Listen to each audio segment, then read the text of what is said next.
Oh, shit. Guess what we got here today? Who that? Oh, man. Look, you guys are having way too much fun. Way too much fun. I had to come join you guys. Captain America here. Let's do this.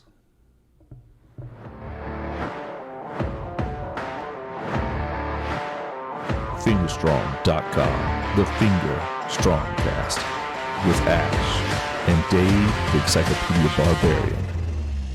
Join the FingerStrong Legion.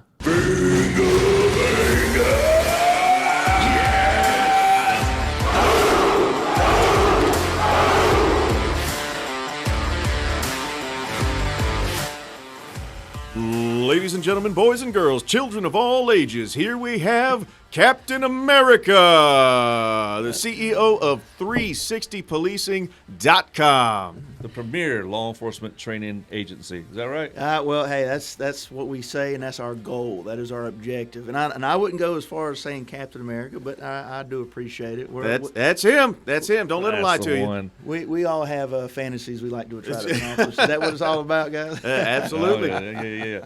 So we brought today. I know you sponsor us. You've been helping us out with building this brand up. You know, we Absolutely. need me and him, Coke and Joke. We have fun. We're the entertainment. We're purveyors of fine tactical entertainment. Is our slogan. Oh yeah. We have a lot of slogans. Be prepared, and stand for good. But it's good to actually have somebody in the house that knows what the hell they're talking about instead of us two knuckleheads. Well, there's no doubt. I will say this. I've been doing it long enough to realize that I really don't know what I'm doing. Does that make any sense? It's like you finally realize how much is really out there to learn. Yeah. And it takes a while to really gather all that knowledge to try to focus it. And that's really the big thing is bringing together a good group of people and trying to help the younger officers that we have in the profession to help them not make the same mistakes that we made, back in our younger years. And then plus, law enforcement profession has changed a lot in the just the last 3 years. Oh, yeah. Not to mention the last decade. I know. Back, I started in 06, 07,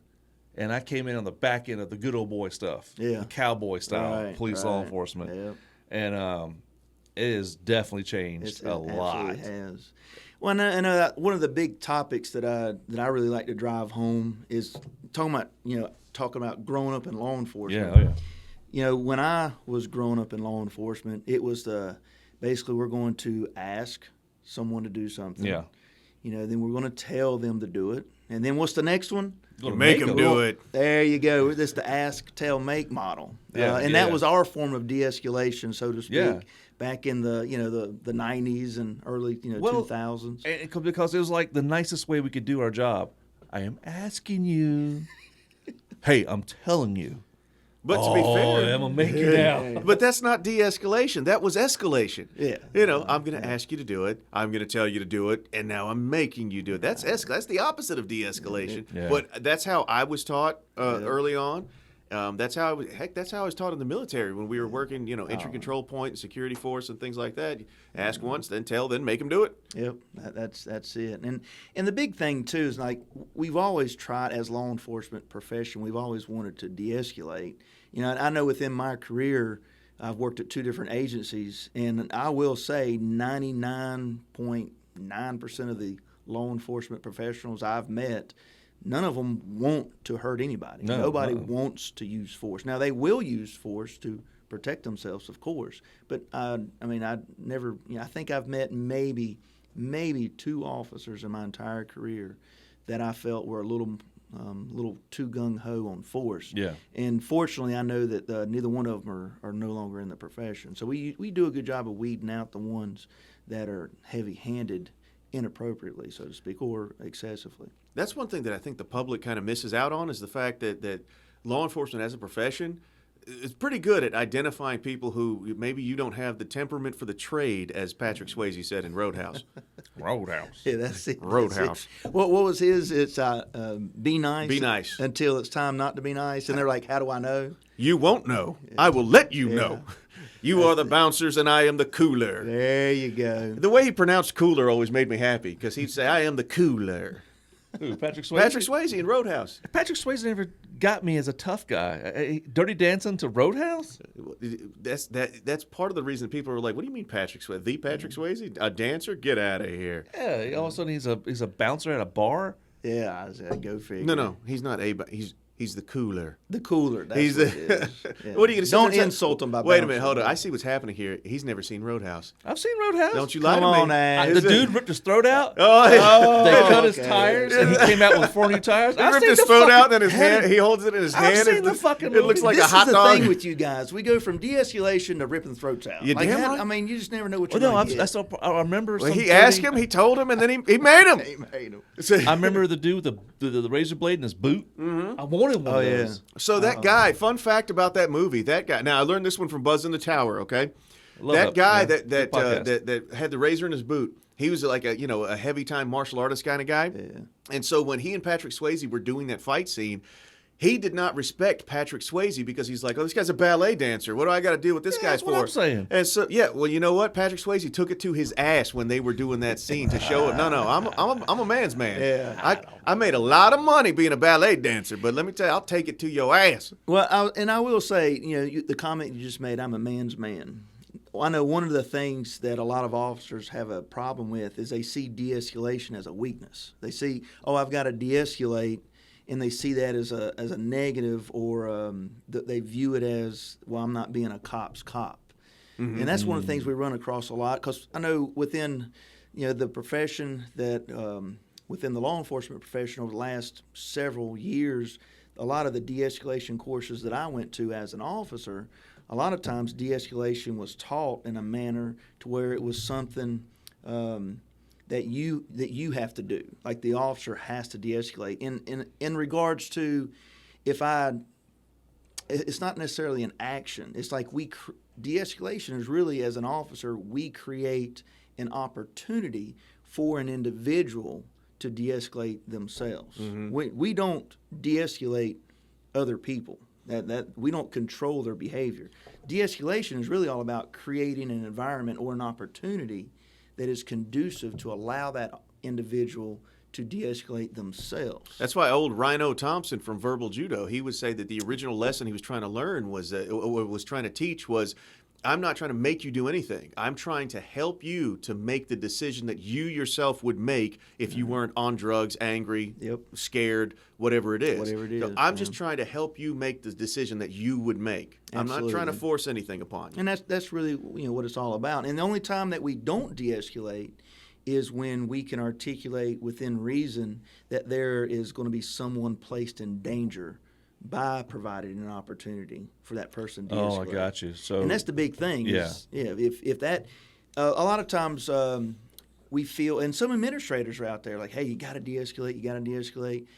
They do need to understand that if the individual presents an imminent threat to the officer or to a third party, we're done de-escalating. It's time to handle business, because at the end of the day, no matter how much you may like or dislike law enforcement, at the end of the day, it is our duty and responsibility to maintain a peaceful society, period. And that peaceful society is the Walmart parking lot. It's the that's our favorite place to talk about. It's the parking lot at Target.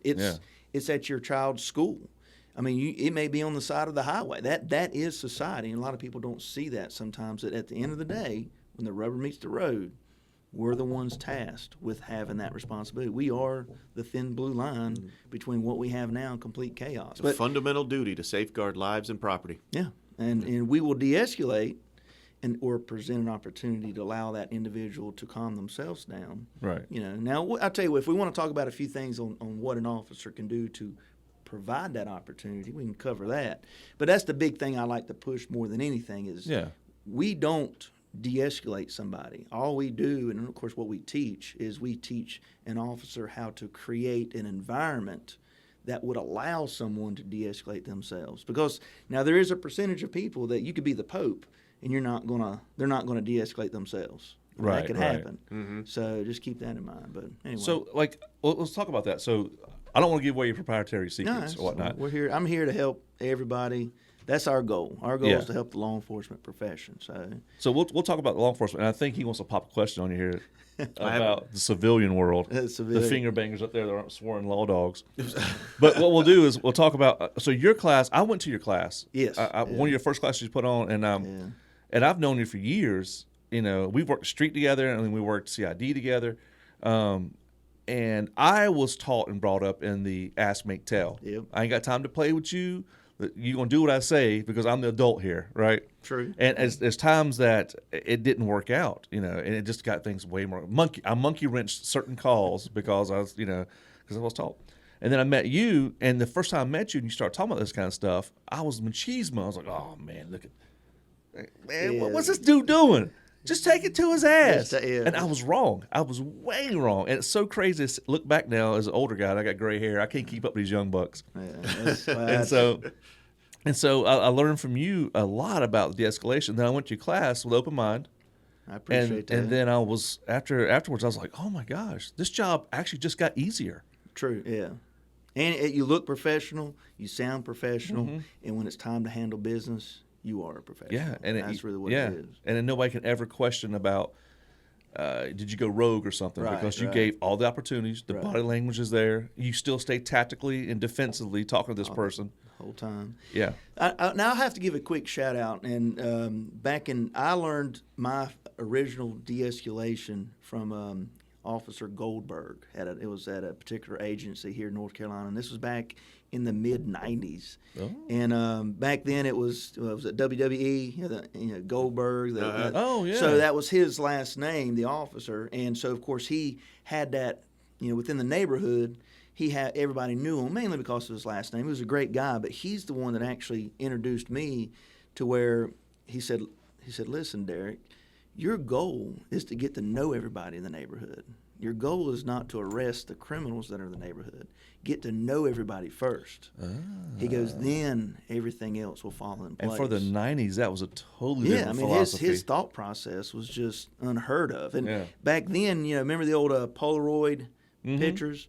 Well, every time he arrested someone, this was back before we had access to digital photos and what we have nowadays, he had a personal Polaroid camera. So once we were at the magistrate's office, and once they were done processing them, he'd take a quick picture of them had his Polaroid picture of everybody he had arrested. But he did that so he would remember their names.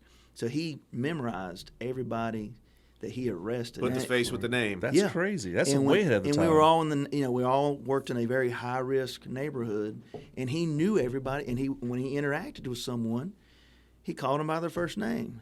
Hey, Mike, how's everything going today? And that changes the whole dynamic. And I was like, you got to be like. There were times where we knew individuals were engaging in open air drug market, but we wouldn't arrest them.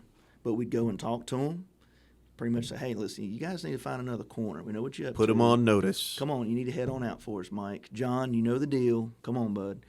But then if they'd come back, they'd never really knew when we were going to be law enforcement versus, I guess, community officers is what we call them now. And it's much different.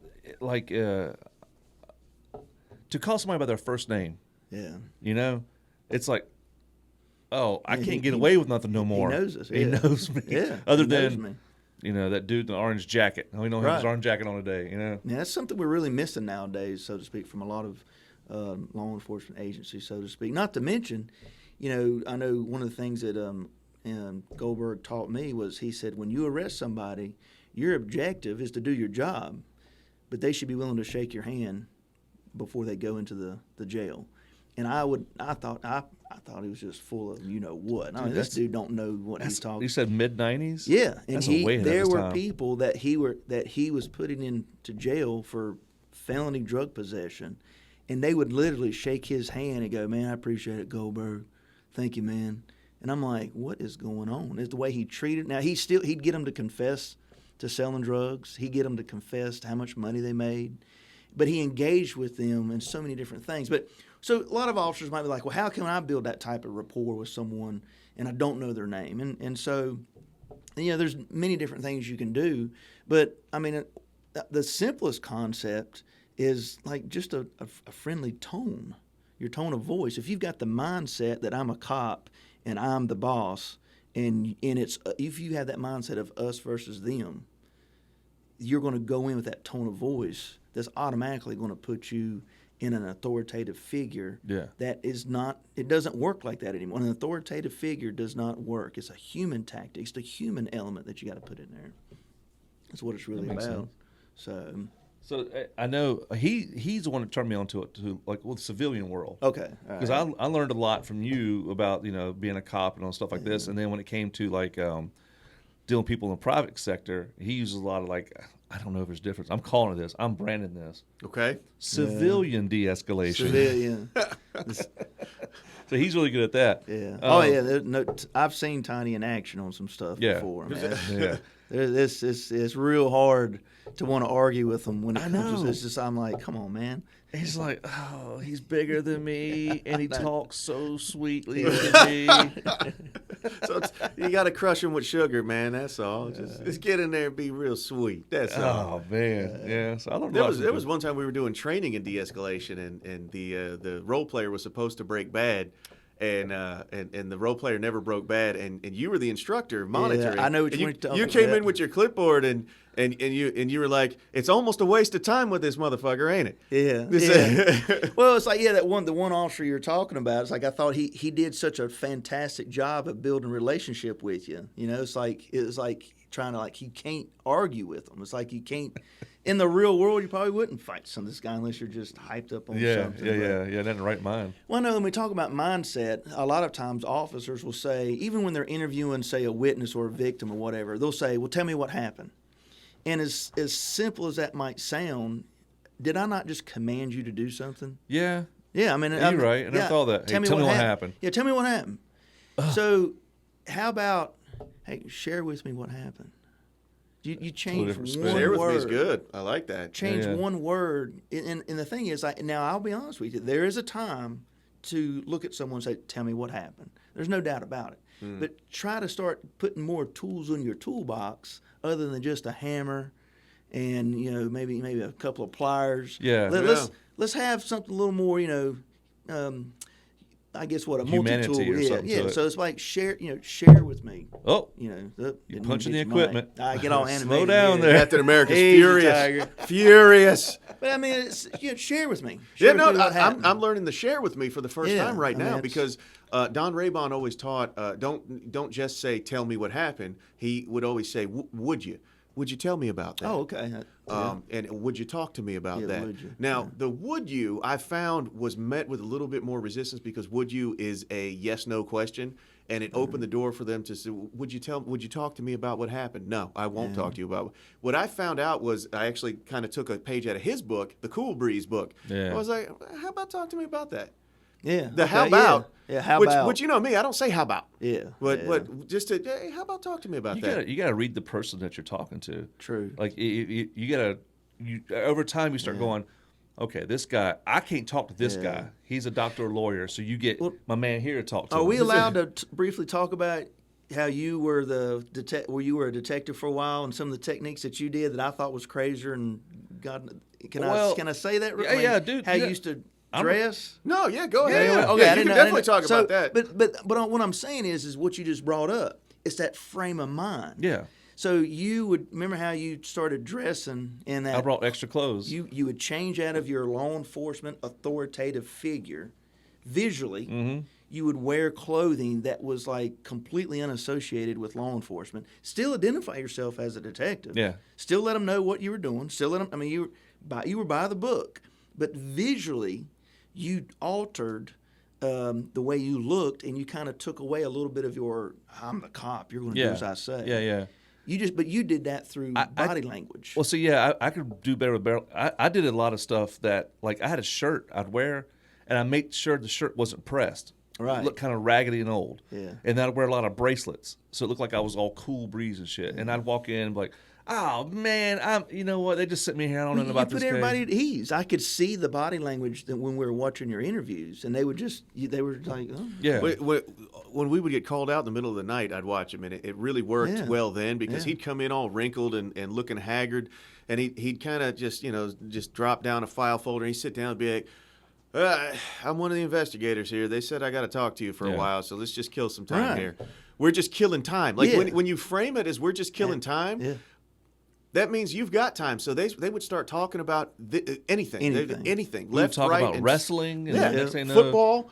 And next thing you know, I stole the car, I killed him, I raped the girl. Ric Flair's my favorite wrestler, but I killed him. But that's the mind. You altered a part of your mindset, and so that's really where it begins. If officers want to learn how to de-escalate, it really begins with the mindset, and that's part of what we do in our training is to help that officer build that schema in their brain on how to communicate and change a little bit of their thought process. So I know I'll give some credit where credit's due. Chris Voss, in his book Never Split the Difference, he's like international. He's retired FBI agent. Now in the private sector, he talks about how to negotiate deals, and in there he talked about the emotional labeling. And so I extracted from his book for law enforcement. If you're in the heat of the moment and say I've got someone at gunpoint and it's a potential individual wanting to commit suicide and they have a knife to their throat or whatever, and as long as we're tactically safe, that's always the premise. Looks like you want to kill yourself. Yeah, and then pause, see what they say. Oh, right. Yep. It looks like, it sounds like, it feels like. That's emotional labeling. And what I say is it looks like, and then label the emotion you see. If it looks like they're angry, right? Yeah, it looks like you're angry. And then pause. Yep. But it's a lot of research. Psychologists has been doing it for emotional labeling. If you Google emotional labeling, it's old information. Is that good for conversation or bad for conversation? It's one of the active listening skills. It's active listening. In the MORPIs, the MORPIs accompany, it's emotional labeling is one of them. That is de-escalation, backed by scientific research. It's definitely one of the things because it accomplishes two things in that one sentence. Is number one, you're demonstrating that you're identifying with it looks like you're angry. I'm a person, you're a person. Yep. I know what anger feels like, but it also affords them the chance to correct you. I'm not angry. I'm terrified. So then you could use that. I'm not angry. I'm hurt. My wife is cheating on me. I'm not angry. I'm hurt. Right. Yeah, and now there exactly. It opens a dialogue where there wasn't one, and it even works. Bridge on the side of 40. The guy was standing on the side, looking straight down, and I quietly, carefully walked up and said, "It looks like you're thinking about jumping." Yeah, there you go. And he had not talked to anybody. Passerby had called in and said he won't talk to us. And as soon as I said, it looks like you're thinking about jumping, he said, well, that's definitely a possibility. Oh, yeah. And I just said, how about don't do that?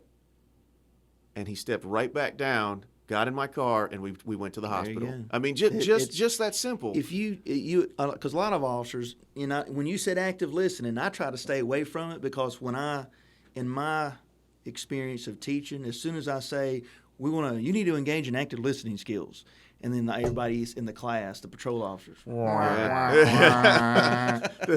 But you're right. The emotional labeling, and that's just it. If any law enforcement or non-law enforcement, you come home to your wife or your loved one, your partner, your partner. I'm trying to keep it 2022 here. But try it. Your spousal person. So I came home one day and my wife was banging pans, cooking dinner, clearly pissed off. Now, granted, I had just got home, so surely goodness. Did you buy a gun or something? I'm reasonably certain. I can neither confirm nor deny that. He's like, I don't think it was me. It might have been me. I don't think it was because I've been gone for 2 days, but it might still be me. But what do most husbands say to it? Most husbands are going to be like, "What's wrong? What's wrong? What's your problem? Who pissed in your Cheerios this morning? Hey, bitch, what you doing?" I ain't going there. It works for my marriage. I've learned. It works for my marriage. I like sleeping in my own bed. That's de-escalating. Yeah. What it is, you walk in, you let them know what's up. Hey, look, the man's back in town. Why are you breaking my pots for? I got to buy new pots. I see you cooking, that's right, but you cooking loud. Now shut up. And then I get my ass whipped up sleeping on his couch. So what did you say to your spousal person? I do not think this is funny. He hasn't laughed yet. That's a disclaimer to my wife. Of course, you got to have your legal disclaimers. The opinions of Ash and Dave are not the official position of 360 Policing, Captain America, Lieutenant Cruz, or his subsidiaries, affiliates, or parent companies. And Ash. Right. You gonna throw me in there? I did throw you in there. But so for real, anybody who's listening, man, I'm telling you, man, give it a try. Come home if there's whatever's going on, and you say, hey, sounds like you had a hard day. But then now shut your mouth after you say that and give them a chance to talk. You got to let it simmer just a little bit. Why, you don't want to mansplain? Is that not the time for mansplaining? No? Okay, just checking. He's trying to teach us something, man. With your kids. Get it in, mansplain. Yeah, try it with your kids. I mean, that's where you really learn how to de-escalate. You learn how to de-escalate when you're not under threat. So you have opened up the door for the conversation about civilians, because we have been throwing it. I keep throwing in. He keeps throwing it in. I keep throwing it in. When we talk about 360 Policing, our sponsor, and then he says, oh, if you're a law dog, you got to do this. And I said, you know what? If you're a civilian with a public-facing job, you could get benefit from this. But what we didn't know to confirm was, can civilians take your class? Oh, well, so yeah, absolutely. I know a lot of the classes. Well, the bulk of the courses that we offer are there's through the community college system. So I do know there's a fee associated that the community college requires for non-law enforcement. But yeah, that is an option. I know a lot of times you have to get.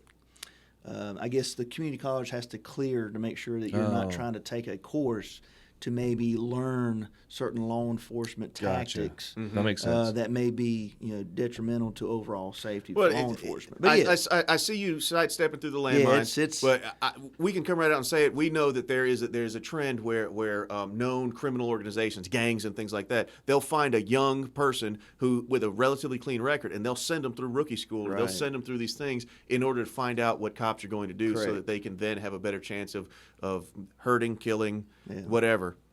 So we know that goes on. That happens. Yeah, with the course, there is a section in the course that's about tactics. So that's the other thing. I'm a strong believer in that an instructor has to have street creds. There's been classes that I've gone to that I've had retired police chiefs teaching de-escalation, and they're great people, they're great instructors, but there's a part of me that's like, well, if the last time that you were de-escalating someone at 2 o'clock in the morning behind sheets was 10 years ago, it's hard for me to think that they really know what it's like to de-escalate someone that just got hyped up off some meth and a bunch of liquor, and they're behind some convenience store. So that the other concept is the de-escalation course has a tactics section, and that's the key, because we cannot de-escalate unless we have solid tactics. Poor tactics, you cannot de-escalate. And so the instructors that we have, myself, with my background in SWAT and EOD and some of the other specialized teams that I've been on throughout my years, I really understand where the tactics fall. They fall first. Whenever we got John Morris, he does a really great job of teaching the course. His background is very extensive within tactics with SWAT and so forth. And so that's really the key concept, is to have instructors that first understand proper, solid police tactics. And so that's when I kind of sidestepped that a little bit. We'd have to vet someone who was not a first responder, so to speak. Gotcha. So let me get your. Oh, I'm sorry. Go ahead. No. The mad scientist had a question. Sorry. Well, it's like EMS, first responders, like firefighters, EMS. I mean, they could probably take your class and it'd be no problem, because they got to de-escalate all day. Right. Hey, hop in the ambulance. We got to take you to the hospital. Let's talk about it. Yeah. Firefighters. Hey, I got some chili over here. Let's cook it up. I'm getting ready to take a nap. What do you mean firefighters? The ones who eat until they're sleepy and then sleep until they're hungry? Is that that's them, right? Look, we love firefighters. Everybody loves a firefighter. Everybody loves firefighters. So cops are just canaries anyway. Just send them in. Hey, look, they all died. There's chemicals in there. Yeah. It's not so much hatred, it's jealousy. Is that haters gonna hate? Haters are gonna hate. I mean, they got it nice. Is it chrome? Polish some chrome, take naps. Well, I mean, it is. It's in policy. Police can't sleep. Police can't sleep when they're working, but firefighters, they got a bed assigned to them. Every fire department I've ever been to has some of the state-of-the-art kitchens, is all I got. I know. Beautiful kitchens, envious. Recliners, big-ass TVs. I know. I'm amazed. My uncle's a retired firefighter, and so yes, I do love firefighters, and so I like to pick on them. But there's no doubt that it's a different career. So. One thing also with the firefighters that we've worked with over the years. If the shit goes down, they're right there. They're there. No vest on. I'm like, whoa. I know. Think about that. You got my back. Got my back. I know this, but man, I don't want you to get hurt. I'll come to you crawling if I get hurt. Just stay out of the way. Just have the tourniquet ready, baby. Just have the tourniquet ready. They're badass where we're from. Oxygen tank too. Yeah. Remember that one, Ash? Yeah. Oh man. Remember we had No, that's your boy. That wasn't. That was the other one. I thought they had to bring you an oxygen tank one time. They did during SWAT SWAT school. training. That's what it was. Yeah, it was so hot. Oh my, that was. It was. It was. Yeah. Oh, it was. I was there too. It was, not the same time you guys were, but hotter than 10 hell. And we were in that little valley in that range. my It was God. just dead air. We couldn't walk. We had to run everywhere. Lord. Don't walk on the range. I know. Mitch Carter. Yeah. Don't walking on the range. Yeah, you were hurting. I mean, you gave 110% all day, and by the end of the day, you were white. You just wore out. You wore yourself out. They actually told the story of Ash as a cautionary tale because I went the following year, and it was hotter than just. I mean, God, hell itself had opened up and belched up this firing range. Yeah. It was so freaking hot, and Mitch Carter, he was, "I'm not gunfighters. Y'all need to be doing some hydrating because we're not going to slow down all day. Yeah. Let me tell you something. Let me tell you a little story about last year." And they were talking about how somebody fell out.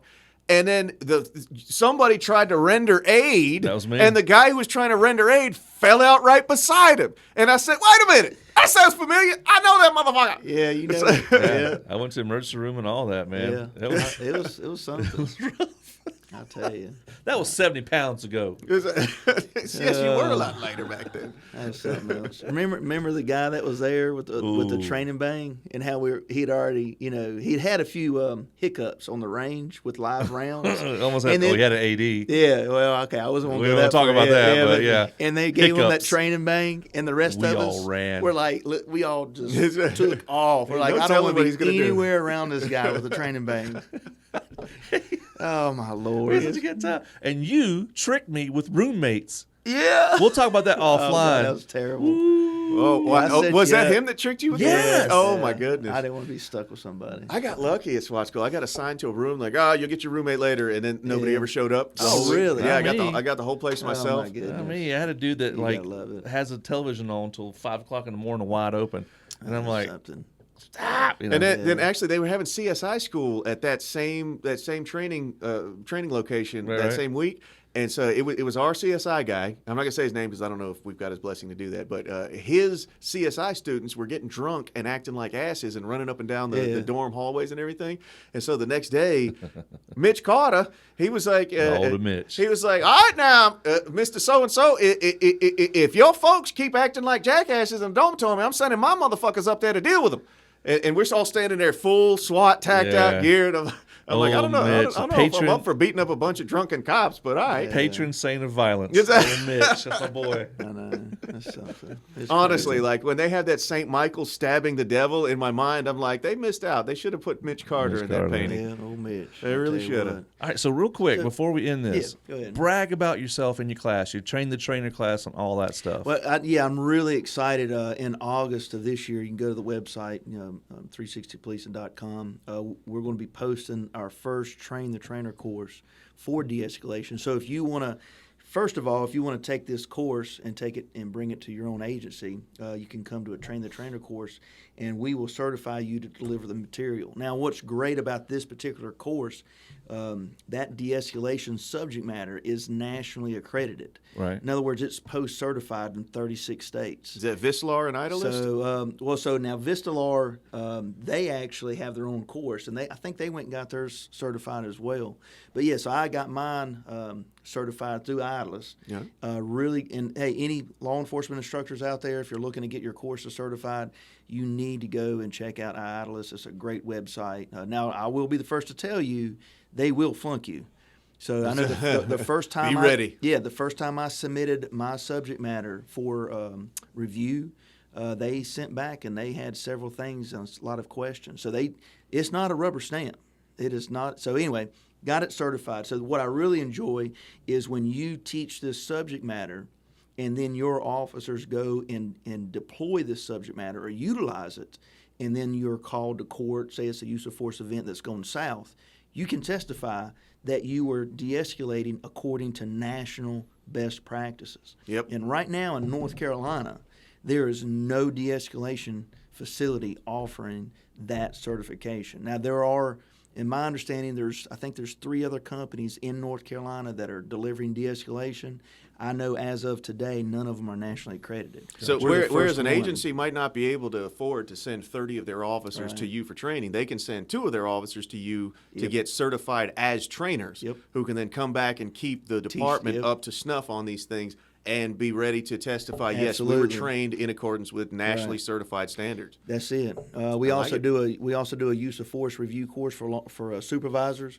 Whenever you have a force encounter, then a supervisor should be reviewing that force encounter. And so the step one is for that sergeant or lieutenant or investigator to understand how to properly assess a use of force encounter, and that is key to understanding how does the body react, and the decision-making process under stress completely changes. And so we have that course that's coming up later this year as well. Then we have a few leadership courses that we're developing that's being delivered this year. So yeah, just go to the website. All of our courses are listed. Now here's the biggest thing: go to the instructor page, because I'm telling you right now, when you go to a class, the first thing you really need to be looking at is who is your instructor. Or can they back up and support their subject matter? Do you have a complete, intact lesson plan that's provided to you with all sources cited?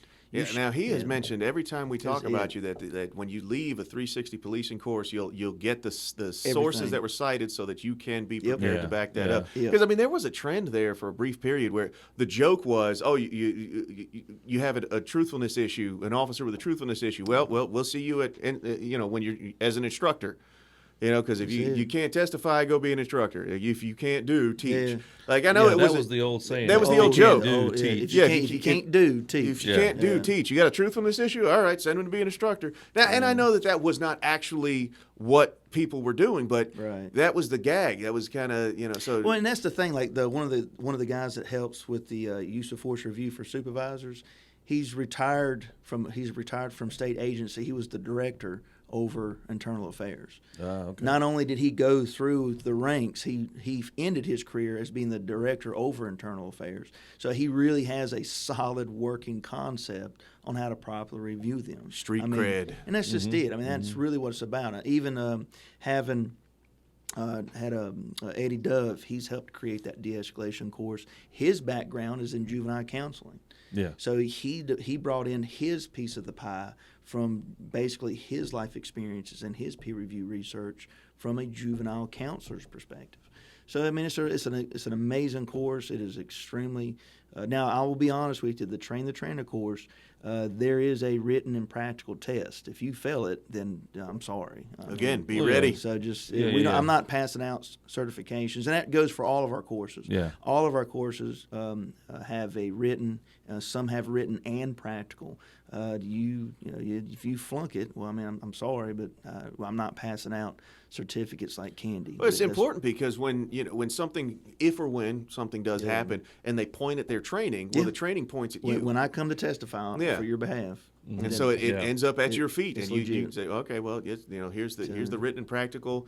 These are the things that I taught him to do, and it could come out downstream that they did something that you did not teach them to do, and you're able to present. Well, you know what? This is the score they got on the test. This is the practical that we did. If he passed, he knew not to do that, or she. Just a real quick disclaimer: if you're a rod, retired on duty, don't come to any of my classes. Don't bother.